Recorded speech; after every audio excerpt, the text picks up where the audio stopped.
Alright, well, it's starting to rain a bit now, so I just popped the transmission pan temporarily back on the bottom of the transmission again. The hardware store didn't have any that would fit the work as a drain plug, but I did find a couple that will work for the bottom of the transmission pan, holding it in. So I really only need one. I do still need one more clip because one is all mangled up. I might be able to fashion a washer or something to kind of, you know, half-assedly hold it in there temporarily until I can get an actual clip anywhere. But unfortunately I can't find one online anywhere, so I'm going to have to hold off on that, although it is not that necessary. All I need to do now is find a drain plug, or at least wait for it to arrive, put the transmission pan back on, fill her up, get the level right, and see if it actually works. I hope it's not going to go into safe mode, which is called the limp home mode. If it does, for any reason, if it was for any reason, I didn't know if it was, it'll have to be taken somewhere to get the codes cleared, or else it's not going to go out of that mode. But the scanner showed no errors right before I started doing repairs on it, when it wasn't moving. So I don't think that'll be an issue. I don't think it'll have to clear the ECU of any errors. But anyways, I hope they get it done within the next couple days when those parts arrive. I don't need the plug that I ordered, but I can always use that as a backup. But anywho, I need to fix that thing. So it's getting to be later in the day, about 6 o'clock, and I'm getting pretty close to being finished on this thing. I'll show you on the underside of this real quick. There's the weld, but there is the new drain plug. That came in today, and I just put it on, tightened it up to I believe it was 20 Newton meters of torque with that little copper colored washer thing there, and that should do it. Now on the front end, it's a little bit hard to get in here. On the front end I have the O2 sensors and the bracket all set, along with that heat shield that goes near the plug, over the plug rather. That's all set. All these are all set. There, I don't know if you can see that, but there's a bolt. That bolt back there. The bracket piece was bent, so to bend that back into shape. And I'm missing a bracket right here, or that little bolt and clip thing. I salvaged it. That one, it came from somewhere else, but I'm putting it in a different spot this time.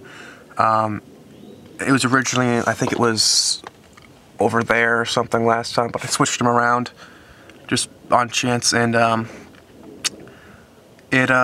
was the one that gave me a lot of issues, so I heated up with a MAP gas torch and popped the broken bolt out, and the little lip in it broke off, and I'm now JB welding that, and it's in the oven at 200 degrees, and it should be hardening pretty quickly, so I can pop that on before the day is over and tighten it up, because I don't want to put any fluid in this thing unless it has that bolt and mount in there.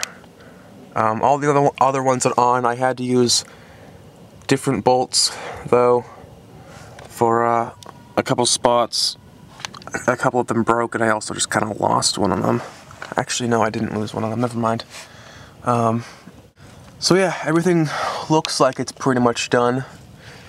On the underside, all I have to do on the upper side is put the fluid in. I measured the old fluid by I put a liter of the new fluid in, poured the old fluid into that 1 liter, and measured it a bunch of times by pouring it in over and over, and it came out to be 2.5 liters that came out. Probably closer to 3, since a lot of it was still dripping and all that after I collected it. So it's about 3 liters, and I had 5, so I have plenty left over. There's not really much else to see down here, so I'm gonna go up top. This is a fancy fluid I'm using. So I am waiting for that clip to be all set. so I can fill it up the rest of the way. 2.5 liters is what I measured that came out, I think closer to 3. It came out, like I said. So I think I'm going to put 2.5 in, start it up, run it through the gears, measure it, and probably put another half or so in, and do the whole temperature thing. The temperature gun and all that, and the dipstick I bought to measure it properly. Little side note here, you can see that's the new automatic belt tensioner. I put that on a month or so ago when it broke when I was driving home from school, and the bearing blew up and the belt was riding on a stationary surface, so the belt broke when I was driving home from school, and I lost power steering and all that good stuff, and the alternator and the water pump and the AC pump, but that doesn't really matter.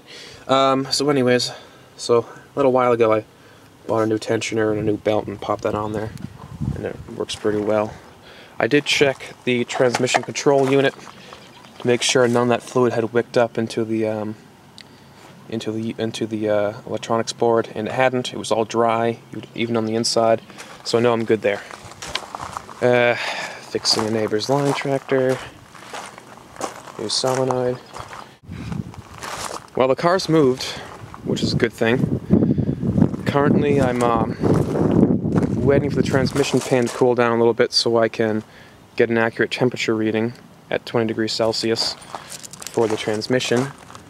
Oh, it's 25 degrees. Okay, well, I should be right about there right now. But when it's at 25 degrees, I'm going to use my temp gun, read the level, and then pop a dipstick in and see what level it's at, and probably add maybe a quarter of a liter or so, maybe half a liter up to, so I can get the fluid level perfect before I try and do a test drive. But I rolled it through the gears a little bit to let the fluid kind of settle in, and it shifted into all the gears smoothly, didn't clunk or anything, and it rolled backwards and reverse pretty easily, so I can get on a more level ground. And there's a kitty to help me. I did have a little setback though.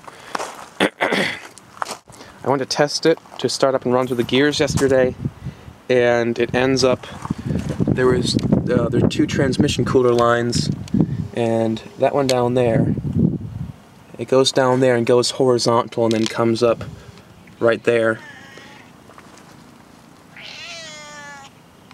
And it ended up being all rusted and it was leaking and was spraying fluid everywhere, believe it or not. So I took care of that. I managed to get a rubber line in and hook it all up and get it nice and screwed down tightly, and I coupled it with a metal line, so it's all in there, all set nice and tight, with zip ties holding it in place so it doesn't move around too much. Fan's back in and all that, the electric fan, and that's all set. That took me a while. When I saw it pissing fluid, I was kind of disappointed. In fact, really disappointed. Ends up it was only transmission fluid and all that, and it wasn't that hard of a fix. But I'm going to see what temperature the transmission pan is right now and get the fluid level correct.